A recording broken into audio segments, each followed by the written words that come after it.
आज बात अंकिता भंडारे की मौत मिस्ट्री के बाद हो रहे नए नए खुलासों को, जिसमें असल में जिस रिजॉर्ट में अंकिता नौकरी करती थी, जो रिजॉर्ट अंकिता भंडारे की जिंदगी पर भारी पड़ा, उस रिजॉर्ट को पुलकित आर्या और उसके दोस्तों ने जिस्म फरोशी के अड्डे में तब्दील कर दिया था।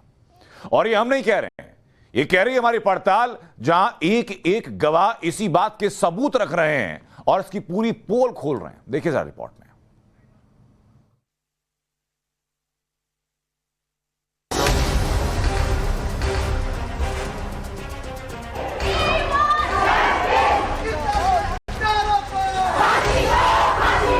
रिजॉर्ट में लड़कियों के साथ बहुत घिनौनी हरकतें होती थी। मतलब और भी चीजें, लड़की वगैरह भी अगर वो मांगते थे तो वो भी चीजें प्रोवाइड कराना। 3-4 लड़के आते थे तो मतलब उनके लिए जो है लड़कियों को प्रोवाइड किया जाता था। अंकित गुप्ता जो है वो लड़कियां लेके आता था रिजॉर्ट से। पुलकित आर्य को पता चला कि मैं वहाँ से जॉब छोड़ना चाहता हूँ तो उन्होंने हमारे ऊपर चोरी का इल्जाम भी लगाया। लड़का लड़कियां आते थे ज्यादातर, तो उनके साथ भी घुल मिल जाता था, स्विमिंग पूल में नहाता था उन लोगों के साथ और गांजा वगैरह ये सब नशे वगैरह ये सब करता था।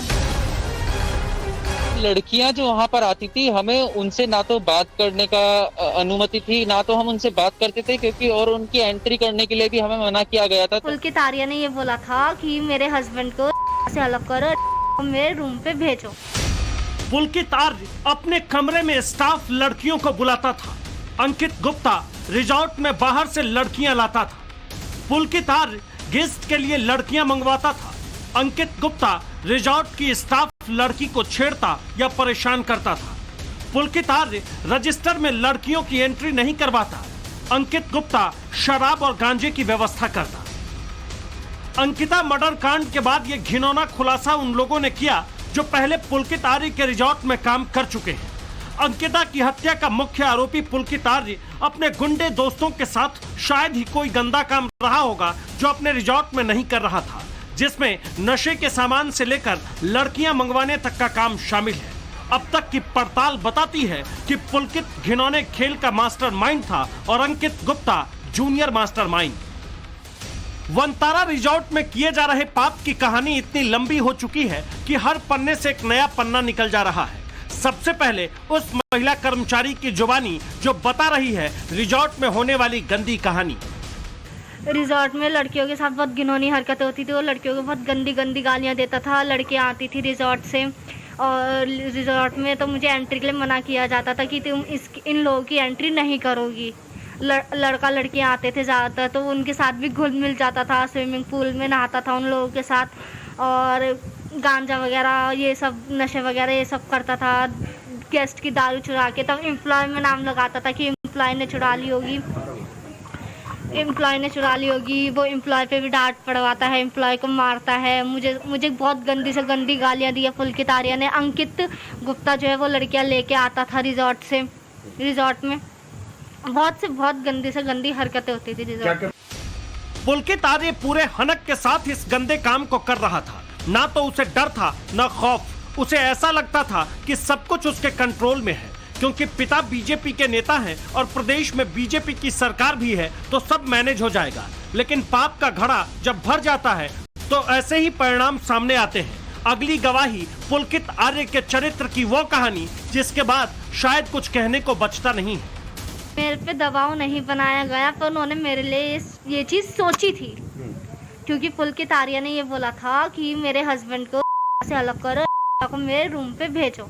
जब उसने रात को ड्रिंक कर रखी थी, उसने किसी स्टाफ को बोला था कि क्या बोलते हैं को मेरे रूम पे भेजो खाना लेकर ऑफिस में। तो जिस स्टाफ का एक लड़का था उसने मना कर दिया था कि उसका ड्यूटी टाइम खत्म हो चुका है, तो वो अपने रूम पे जा चुकी है। रिजॉर्ट में काम कर चुकी ये वो लड़की है जो वक्त रहते ही सब भांप चुकी थी, जो समय रहते ही पुलकित और उसके गुंडे दोस्तों की नीयत को पढ़ चुकी थी, जो जानती थी कि ये बस कहने भर को रिजॉर्ट है जिसकी आड़ में पैसे कमाने के लिए हर तरह के गंदे धंधे किए जा रहे हैं। ये इकलौती गवाही नहीं है। पुलकित एंड पूरे रिजॉर्ट गैंग के चेहरे को बेनकाब करने वाली एक और गवाही आपके सामने है। क्योंकि जो उन्होंने हमसे बोला था कि यहाँ पे ये जो सब चीजें होती हैं, ये सब चीजें हम खत्म कर देंगे, बंद कर देंगे, ये सब चीजें अब नहीं। मतलब कि जैसे कि नशीले पदार्थ बिकना है ना, जो वहाँ पे गेस्ट आते हैं उन्हें दारू प्रोवाइड कराना, गांजा प्रोवाइड कराना, या फिर मतलब और भी चीज़ें लड़की वगैरह भी अगर वो मांगते थे तो वो भी चीज़ें प्रोवाइड कराना, तो वो काम था पुलकित आर्य का। तो हम जो है इन सब चीज़ों से हटना चाहते थे। जिस पटवारी पर अंकिता केस में लापरवाही बरतने का आरोप है वो कोई नई बात नहीं है। पहले भी पुलकित इस साठ गांठ के दम पर अपनी मनमानी करता रहा है। जो पहले आरोप था उसके ऊपर अब सीधे सीधे मुहर लग गई है। पटवारी का हमें पहले ही पता था, तो हम उसे बात करने में डर भी रहते, पर हमने कहा क्या पता कि अगर वो अच्छा इंसान होगा तो शायद हमारे साथ वो न्याय करेगा। तो हमने उसको कॉल मिला दी और हमने उसको बुला लिया। पर क्या है, उनकी पहले ही जो है दोस्ती थी और वो दोस्ती काफ़ी ज़्यादा पक्की थी। तो वो अपना आए वहाँ पर, हम ऊपर चाय पीने गए हुए थे, उन्होंने हमें बुलाया कि ऐसा है आप नीचे आ जाओ, मैं जो है रिजॉर्ट में पहुँच चुका हूँ। तो हम वहाँ पर पहुँचे। तो पहुँचने के बाद में जो है उन्होंने ही हमें गालियाँ वगैरह देनी स्टार्ट कर दी कि आप यहाँ से इतनी दूर से ऐसा काम करने आए हो, ये है वो है। तो हमने बोला कि सर अगर आप ये बताइए कि मेरी जो सैलरी है वो इनके पास 25-30 हज़ार रुपये की मेरी जो सैलरी बनती है वो इनके पास पेंडिंग है, और ये मेरे ऊपर एक जो है 1500-2000 रुपये के स्पीकर चोरी का आरोप लगा रहे हैं। मैंने कहा कि मैं ऐसा क्यों करूँगा। तो उन्होंने बोला कि सब ऐसे ही बोलते हैं करने के बाद में। और जो है उन्होंने पुलकित आर्य जी से पूछा कि मुझे ये बताइए कि इनका करना क्या है। कि फिर उन्होंने 2-3 ऑप्शन भी दिए कि इनको ऐसा करते हैं कि वहाँ पे वो जो जेल है मेरे पास में कि इनको वहाँ पे ले चल के मारते पीटते हैं इनको। फिर उसके बाद में जो है उन्होंने हमसे एप्लीकेशन वगैरह लिखवाई, माफ़ीनामा, जो कि किसी मतलब का नहीं था, वो फालतू में उन्होंने लिखवाया था जो। वैसे इस पूरे खेल को जान तो अंकिता भंडारी भी गई थी, लेकिन वो जिस दलदल में थी उससे चाह कर भी निकल नहीं पा रही थी। आखिर में उसकी ये कोशिश उसकी जिंदगी की पहली नौकरी की पहली तनख्वाह के कुछ दिनों के बाद ही पूरी तरह से खत्म हो गई। अंकिता ने अपने दोस्त को बताया था कि मेरा रूम शिफ्ट हो गया है। उसका दोस्त पूछता है क्यों, अभी कहाँ हो? अंकिता बताती है कुछ दिनों के लिए सर के रूम में शिफ्ट किया गया है क्योंकि गेस्ट आने हैं बहुत सारे। अंकिता का दोस्त पूछता है आपके रूम में कौन है, प्राइवेसी तो रहेगी? अंकिता जवाब देती है हाँ प्राइवेसी रहेगी।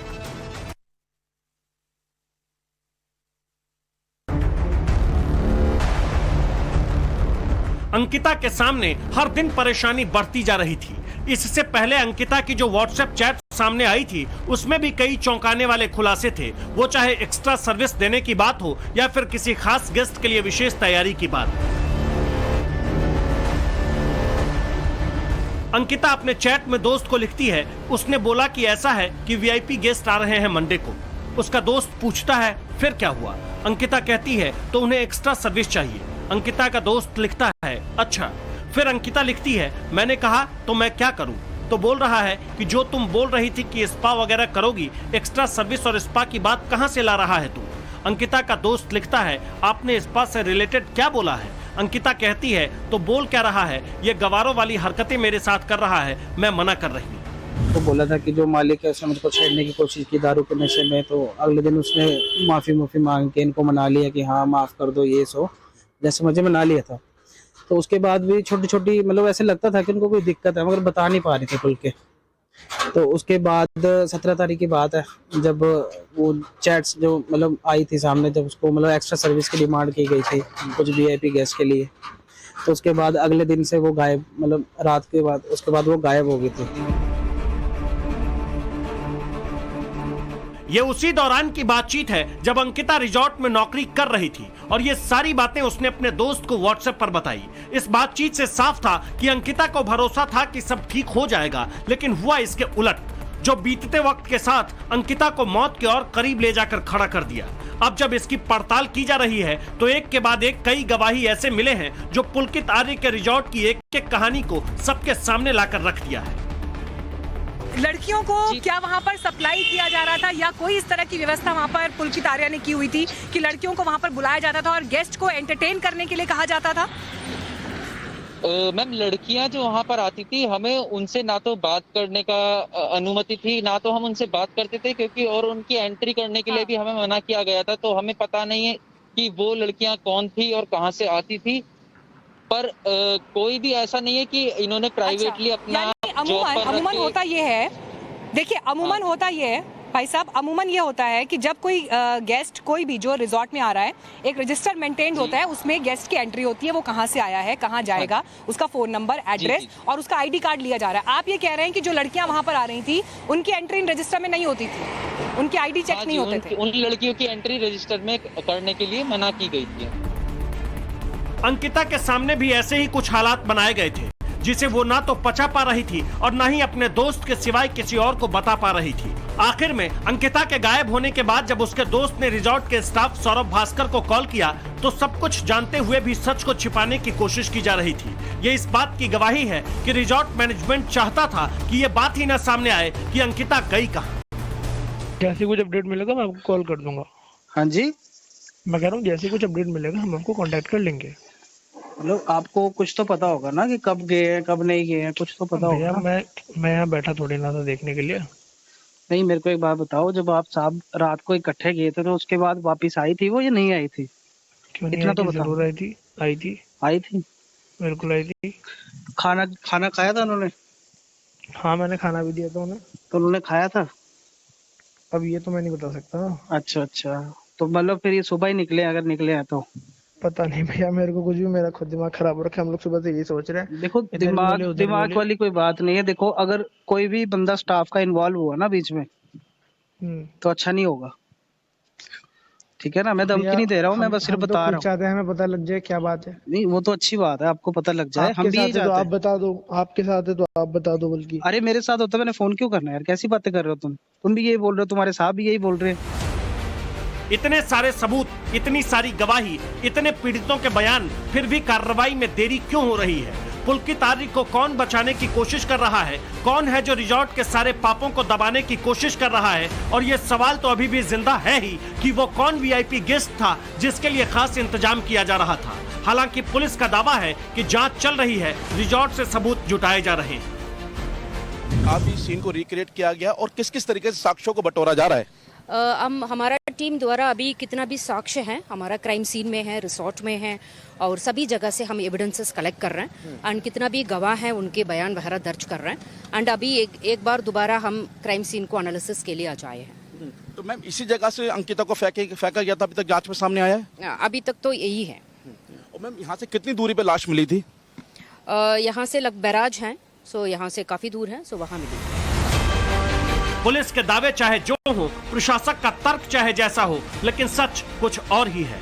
और अब तक के खुलासों से साफ है कि पुलकित आर्य बस कहने भर को रिजॉर्ट चलाता था, जो असल में जिस्म फरोशी के एक बड़े अड्डे में तब्दील हो चुका था। ऋषिकेश से मीनाक्षी खंडेवाल, मोहित ओम और अभिषेक सिन्हा के साथ bureau report, times now, Navbharat.